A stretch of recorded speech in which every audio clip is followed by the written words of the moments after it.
Bonjour à tous, nous poursuivons aujourd'hui avec la troisième Mishnah du 20e Pérec. La Mishnah dit En shorin et achiltit beposherin. On ne pourra pas faire tremper la chiltit dans de l'eau tiède. C'est quoi chiltit? Alors chiltit, le Barthénoura nous dit, c'est son nom en arabe, chiltit. C'est une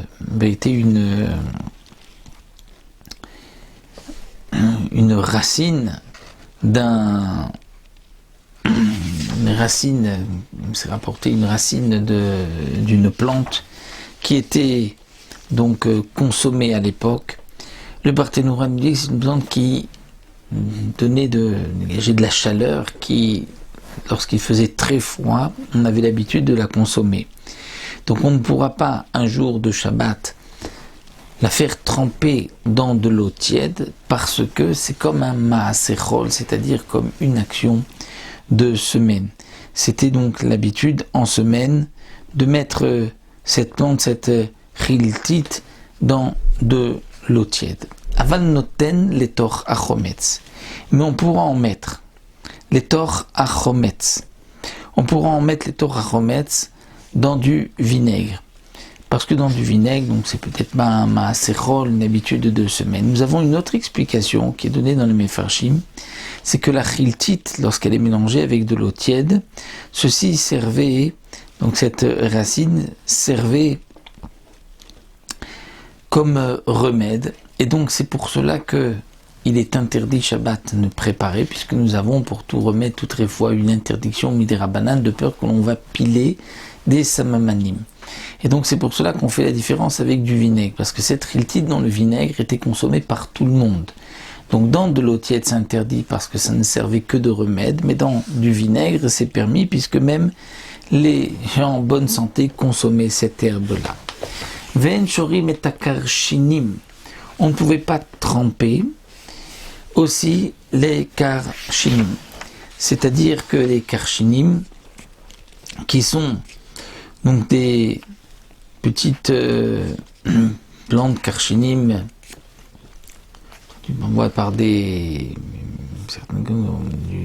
cresson ou une autre plante, n'est pas précisé ici quel était son nom, mais on l'a trempée, on rajoutait de l'eau dans l'ustensile, dans le cli où elle se trouvait, afin que toutes les résidus montent à la surface, toute la psolète monte à la surface. Donc ça on ne pourra pas.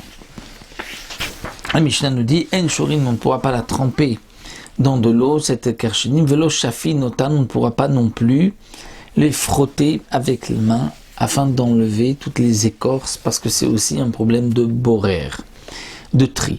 Aval noten letor a kvara, mais on pourra le mettre letor a kvara. Kvara c'est aussi ou les torah kalkala. Kvara kalkala, c'est une sorte de tamis kvara qui était fait en osier, ou les torah kalkala, ou un panier qui était aussi donc dans cette matière en osier ou avec des feuilles de palmier, généralement qu'on faisait la kvara ou la kalkala. Et donc on pourra le mettre à l'intérieur, bien que parfois la psolète tombait, mais elle tombait des fois et le bio, le borer ne se faisait que d'une certaine manière par lui-même. Donc c'est pour cela qu'on pouvait mettre les karshinim à l'intérieur.